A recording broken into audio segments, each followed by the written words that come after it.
بہت گناہگار ہوں، اور اتنے بوڑھے تھے کہ کافی ان کی عمر ہو چکی تھی، اتنی عمر ہو چکی تھی کہ ان کی جو بھاؤں تھی نا نیچے کو لٹک گئی تھی۔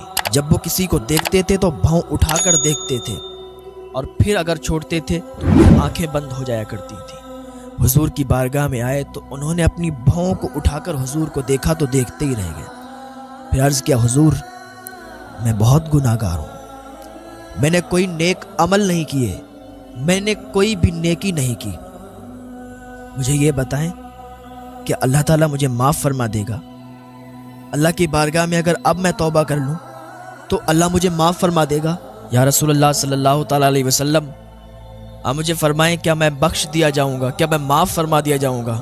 حضور صلی اللہ تعالیٰ علیہ وسلم نے ارشاد فرمایا کہ اگر تم اللہ کی بارگاہ میں سچی توبہ کر لو اور آج سے ہی گناہوں کو چھوڑ دو، اللہ تعالیٰ تمہیں ایسے معاف فرما دے گا جیسے تم نے گناہ ہی نہیں کیے ہیں۔ وہ انسان بڑا خوش ہوا اور حضور صلی اللہ تعالیٰ علیہ وسلم کے قدموں میں گر گیا۔ حضور آج سے میں توبہ کرتا ہوں کہ آج سے کوئی گناہ نہیں کروں گا، کوئی گناہ نہیں کروں گا، انشاءاللہ آج سے نیک عمل کروں گا۔ کوئی کتنا بھی بڑا گناہگار ہو، اللہ کی بارگاہ میں وہ سچی توبہ کر لیتا ہے تو اللہ تعالیٰ اسے ایسے معاف فرما دیتا ہے جیسے اس نے کوئی گناہ نہیں کیا۔ لیکن ایک بات یاد رکھیں، جو بندوں کا حق ہوتا ہے تو اللہ تعالیٰ وہ معاف نہیں کرتا۔ بندوں کا حق کیا؟ حقوق العباد کسے کہتے ہیں؟ کہ میں نے کسی سے کچھ پیسے ادھار لیے، اب میں نے اس کو واپس نہیں کیے تو یہ حقوق العباد میں سے آ گیا، یہ بندوں کے حق ہو گئے جو بندوں پر ہیں۔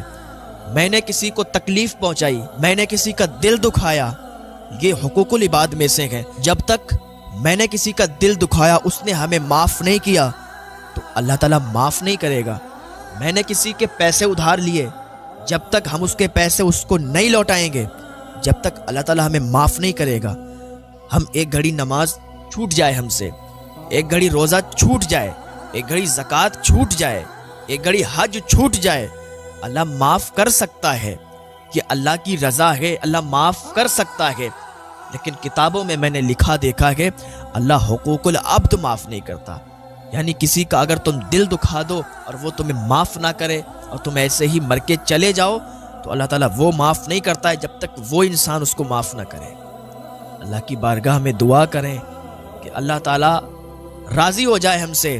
اللہ کی بارگاہ میں دعا کریں کہ کسی کا ہم سے دل نہ دکھے، کوئی ہم سے ناراض نہ ہو، اور جس کا آپ نے قرضہ لیا ہے نا اس کا قرض واپس کر دیں، جس کو آپ نے تکلیف دی ہے نا اس سے معافی طلب کر لیں، کیونکہ جب تک آپ کو وہ معاف نہیں کرے گا تب تک اللہ بھی آپ کو معاف نہیں کرے گا۔ نمازوں کی پابندی کریں، نماز ادا کریں، اللہ کی عبادت میں لگ جائیں، کیونکہ اللہ نے ہمیں اسی کام کے لیے بھیجا ہے کہ اللہ کی عبادت ہم کریں، نیک عمل کریں۔ جوانی کی عبادت اللہ کو بڑا پسند ہے۔ جو انسان جوانی میں اللہ کی طرف آ جاتا ہے نا اللہ اسے بہت پسند کرتا ہے۔ اللہ کی بارگاہ میں دعا ہے اللہ نیک عمل کی توفیق عطا فرمائے، اللہ گناہوں سے بچنے کی توفیق عطا فرمائے۔ مولانا تحسین جیلانی صاحب کے بیانات سننے کے لیے تحسین جیلانی آفیشیل کو سبسکرائب کریں۔